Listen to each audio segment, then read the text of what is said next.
Hello dear parents, कैसे हैं आप लोग? मेरी ओपीडी में बहुत से पेरेंट्स आते हैं और अपने नन्हे-मुन्ने बच्चों को लाके और पूछते हैं, चाहे वो ड्यूरिंग वैक्सीनेशन हो, चाहे कोई भी इलनेस के लिए कभी आ रहे हों कि सर बच्चा 3 महीने का हो गया है, 4 महीने का हो गया है, 5 महीने का हो गया है, ये कब से बैठना चालू करेगा? तो मैंने सोचा कि इसके बारे में एक जानकारी आपको दूँ, जिससे कि उनको भी फ़ायदा होगा और आपको भी फ़ायदा हो। तो दोस्तों, ये हमारा जो कह लीजिए मेरा जो वीडियो है, ये मेनली फ़ोकस है कि बच्चा बैठना कब से शुरू करेगा या बच्चे को अगर मान के चलो कि लेट हो रहा है तो कब से बैठने की ट्रेनिंग चालू करनी है।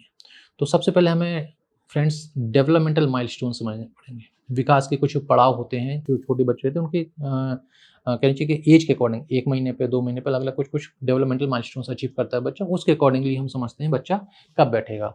तो फ्रेंड्स, जैसे कि ये छोटा बेबी है, हमेशा ये देखा गया है कि बच्चे की जो मसल्स की जो स्ट्रेंथनिंग है, वो हमेशा हेड टू टो आती है। तो जब बच्चा 2 महीने का है, तब उसकी जो नेक होल्डिंग है, वो पार्शियल आ जाती है। मतलब कि बच्चा थोड़ी देर के लिए हो सकता है कि नेक सँभालेगा, या जब आप बच्चे को लिए हो, तो थोड़ी देर के लिए आप उसको हाथ लगा के रखना पड़ता है, तभी वो सँभाल। अगर 1 महीने का बच्चा तो वो धड़का देता अपनी गर्दन को, लेकिन 3 महीने होते-होते ये जो नेक होल्डिंग है, ये कंप्लीट आने लग जाती है। इसके बाद जब बच्चा थोड़ा बड़ा हुआ, मतलब 4 से 5 महीने का हुआ, तब यहाँ जो अपर बैक की है एंड लोअर बैक की मसल्स हैं, इनमें स्ट्रेंथनिंग आना चालू हो जाती है।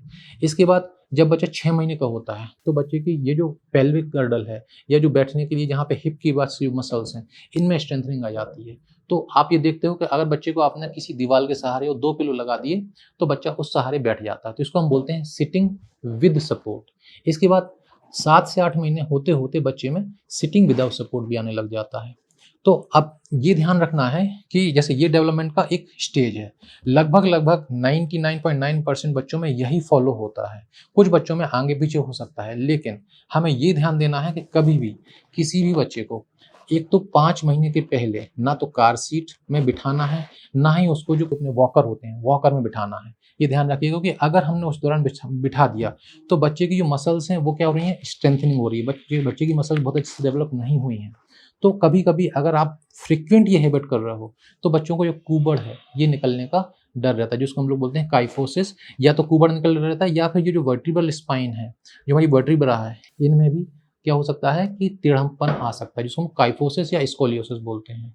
और दूसरा, अगर यहाँ पे कुछ समस्या हो रही है, तो बच्चे की जो क्रॉलिंग होती है, बच्चे की जो क्रीपिंग होती है, बच्चे की जो कर्सिंग होती है, ये सब जो कि 6, 7, 8, 9 महीने में होने वाली चीज़ें हैं, इनमें भी डिले हो सकता है।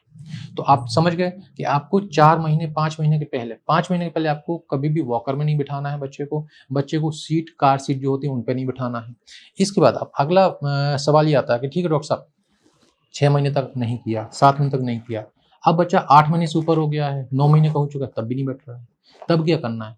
तब हमें इम्पोर्टेंट चीज़ ये देखना है कि हमारे बच्चे को प्रीटर्म डिलीवरी तो नहीं हुई थी। अगर बच्चे की प्रीटर्म डिलीवरी हुई थी, तो हो सकता है कि थोड़ा-सा डिले हो सकता है। बच्चा जन्म के बाद देर से तो नहीं रोया था, रोया अच्छी बात है, बट देर से तो नहीं रोया था। अगर डिलेड क्राई है, एस्फिक्सिया है, जो कि मेरा वीडियो आप देख सकते हो, बर्थ एस्फिक्सिया वाले वीडियो मेरे डले हुए हैं।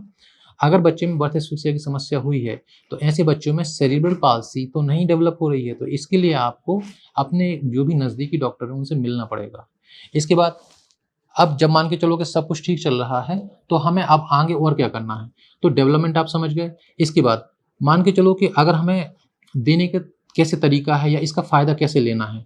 तो जब भी आपको सिटिंग विद सपोर्ट करानी है, तो आपको करने के लिए या इनकी जो मसल्स की स्ट्रेंथनिंग करनी है, तो आप क्या कर सकते हो? बच्चे को टमी टाइम दे सकते हो। टमी टाइम पे मैंने एक वीडियो बनाया है, आप उसको अच्छे से देख सकते हो। टमी टाइम देने से बच्चे की अपर बैक, लोअर बैक की मसल्स में स्ट्रेंथनिंग होती है।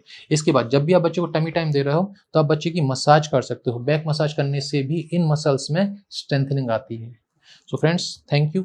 मेरे ख्याल से आप मेरे द्वारा दी गई जानकारी से संतुष्ट होंगे। अगर तब भी कुछ पूछना है, आप मेरे से पूछ सकते हैं।